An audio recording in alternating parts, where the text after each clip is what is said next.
दुनिया रे एही तीनोटी काम सतरे बहुत कष्ट।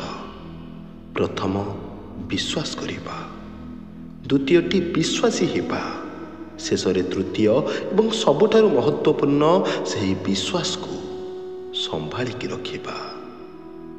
लुण परि हुआ जेमिति ना केही अधिक व्यवहार करि परिबो, ना केही तुम बिना रही परिबो। दायित्व एवं कर्तव्य खूब बड़ परीक्षा नहीं थांती। जे ठीक से दायित्वर बोझ को कष्ट सही भी मुंडाई थाए, कर्तव्य को तुलाई थाए, ताकू ही अधिक दुख कषण भोगिबा को पड़ी थाए। निज मन को सर्वदा निज अधीन रे रखिबा उचित, कारण भिक्षा पात्र को पूरण करा जाई पारे, किंतु मनुष्यर इच्छा पात्र को नुहे। आपण सेते बेले संतुष्टि पाई परिबे जेबे आपण को मन संतुलित थिबो, सेते बेले नुहे जेबे अधिक पाइबार लालसा थिबो। मनुष्यर मन सेही तृष्णा कुंड भली जहाकू ईश्वर मध्य पूर्ण करि परिबे नाही। सेथिपाई जेतिके आवश्यक सेतिके कामना करंतु एवं सेतिके पाइबा पाई परिश्रम करंतु। अतएव आवश्यकता पूर्ण परे पुणी अधिक पाइबार लालसा ही लोभ होइथाए, जहाँ मनुष्य को दुख एवं उदासीनता देइथाए। जन्म हेबा परे बाप माँ केवल नामकरण करिथांती, किंतु प्रकृत परिचय मनुष्य निजे ही तैयारी करिथाए। जेपरि कर्म करिथाए तार परिचय सेपरि होइथाए।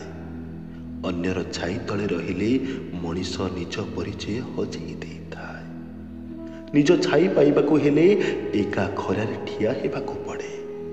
सेथिपाई काहा उपरि निर्भर न रही, काहा उपरि बोझ न होई निजर वास्तविकता को चिन्ह। तुमे कौन करि परिबो ताहा मुहरे न कही कामरे करिके देखाओ। निज परिचय निजे तैयारी कर। एपरि परिचय तैयारी कर जेपरि अन्य माने निज परिचय पाई तुम परिचयर सहारा नेबे।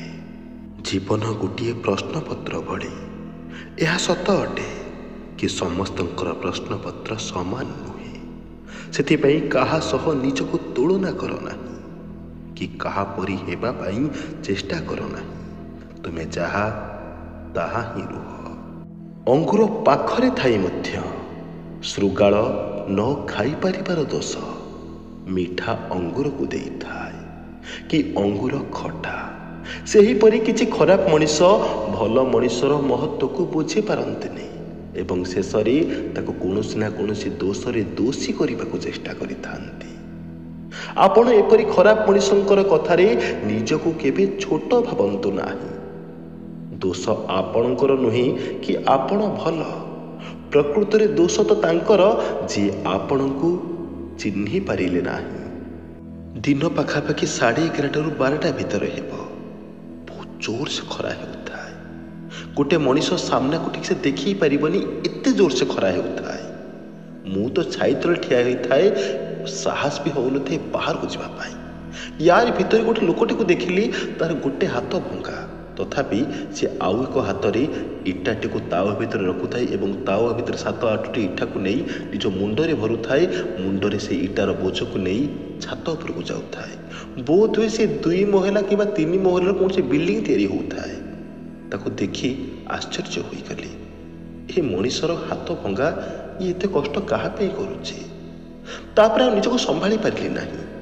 ता पाखको चली गली एवं ताको पचारि देली, भाई आपण घरे किए किए अछंती? से लोकटी कहिला, भाई मो घरे मो स्त्री आउ मु।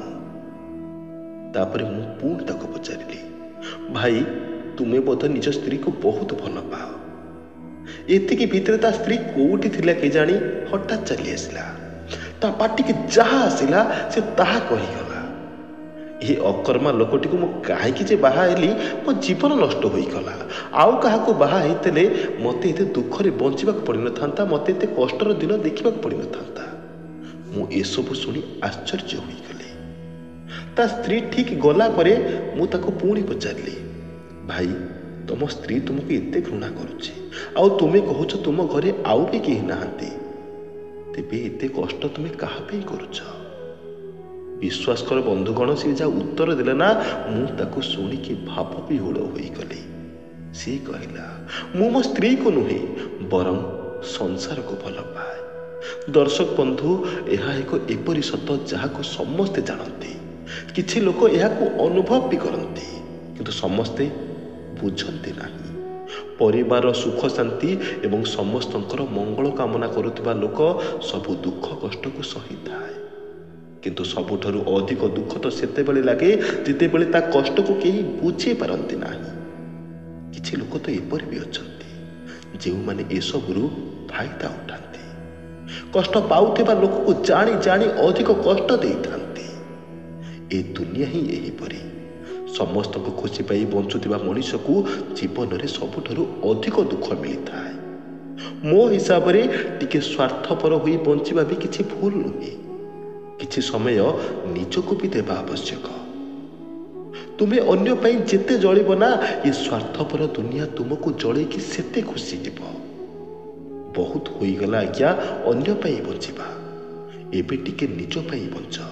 जे जहा कहू कहा कथा को खातिर न करी जाओ, एबे टिके निज पाई बंच। निज जीवन रे किछि मुहूर्त पाई खुशी बुणी दियो। न कर्तृत्वं न कर्माणि लोकस्य सृजति प्रभुः, न कर्म फल संयोगं स्वभावस्तु प्रवर्तते। अर्थात श्रीमद् भगवद गीतार 5म अध्यायर 14तम श्लोक भगवान श्रीकृष्ण कहते, परमेश्वर मनुष्य मानकर कर्तापण कर्म किंबा कर्मफल संयोग रचना करती नाही, किंतु स्वभाव अर्थात प्रकृति ही सबकिछि करे। दर्शक बंधु, गोटे होइथाय स्वभाव एवं अन्यटी प्रकृति। प्रकृतिर जेपरि प्रभाव आपणक स्वभाव उपरे पड़ी थाए, आपणक कर्म बा आचरण सेहीपरि होइथाए। परमेश्वर बा भगवान ना आपणकर कर्म स्थिर करती, ना ही आपणकर कर्म फलर संयोग स्थिर करती। ए समस्तंकर संयोग आपणक प्रकृति बा स्वभाव कारण घटी थाए। आपणक स्वभाव विकृतिशील बा प्रगतिशील, यह निर्णय करिथाए कि आपणकर कर्म किपरि हेबो बा करिथिबा कर्मर फल किपरि हेबो। प्रत्येक कर्मर उत्तरदायी आपण निजे। सेथिपाई यह भावन्तु नाही कि मु तो परिश्रम करिथली किंतु भगवान मते फल देले नाही। प्रत्येक विचार बा भावना मध्य गोटिए गोटिए कर्म होइथाए। शरीर मनर दर्पण होइथाए। आपणकर भावना बा विचार जेपरि रहिबो, धीरे धीरे आपणक कर्म मध्य सेहीपरि होइजिब। सेथिपाई उत्तम विचार रखन्तु, जीवन रे सबु भल ही हेबो। जे प्रकृत प्रेम करिथाए, एही दुनिया ताठारु एही तीनोटी जिनिस छड़ेई नै थाए, सम्मान, इज्जत एवं खुशी। आज पई एतिकी पुणी देखाइबो आगामी भिडियोरे। जदि भिडियोर कौन भी अंश आपण को भल लगी थाए, आपण को हृदय को स्पर्श करि थाए, तेबे चैनल को निश्चय सब्सक्राइब कर दियंतु। भल लगी लाइक टे करंतु। किपरि लागिला निजर मतामत कमेंट सेक्शन निश्चय जणांतु। से पर्यंत जय जगन्नाथ, जय श्री कृष्ण।